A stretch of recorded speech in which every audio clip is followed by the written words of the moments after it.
ஒரு அடர்ந்த காட்டில் ஒரு சின்ன முயல் வாழ்ந்து வந்தது. அது மிகவும் புத்திசாலி, ஆனால் கொஞ்சம் பயந்து போகும் பழக்கம் உடையது. அதே காட்டில் ஒரு பெரிய சிங்கம் இருந்தது. அது தினமும் விலங்குகளை பிடித்து சாப்பிடும். எல்லா விலங்குகளும் அதை பார்த்து பயந்து வாழ்ந்தனர். ஒரு நாள் விலங்குகள் எல்லாம் சேர்ந்து ஆலோசனை செய்தனர். நாம் ஒவ்வொரு நாளும் ஒரு விலங்கை சிங்கத்திடம் அனுப்பிவிடலாம். அப்படி செய்தால் மற்றவர்கள் உயிர் பிழைக்கலாம் என்றனர்.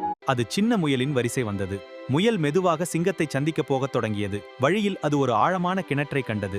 உடனே ஒரு யோசனை வந்தது. அரசே, இன்னொரு சிங்கம் என்னை தடுத்தது. அதுதான் உண்மையான ராஜா என்று சொன்னது. உண்மையான ராஜாவா? யார் அது? நீ எங்கே பார்த்தாய்? இதை கேட்ட சிங்கம் கோபமடைந்தது. எங்கே அந்த சிங்கம் என்று கேட்டது. முயல் சிங்கத்தை அந்த கிணற்றுக்கு அழைத்துச் சென்றது. இதோ உள்ளே பாருங்கள் என்றது. சிங்கம் கிணற்றுக்குள் பார்த்தது. தன்னுடைய பிரதிபலிப்பை பார்த்ததும் அது இன்னொரு சிங்கம் என்று நினைத்தது. அது கோபத்தில் கிணற்றுக்குள் குதித்தது. அதன் பிறகு அது வெளியே வரவில்லை. புத்திசாலித்தனமாக முயல் அதையும் மற்ற விலங்குகளையும் காப்பாற்றியது. கற்றுக்கொள்ள வேண்டியது, வலிமை மட்டும் போதாது.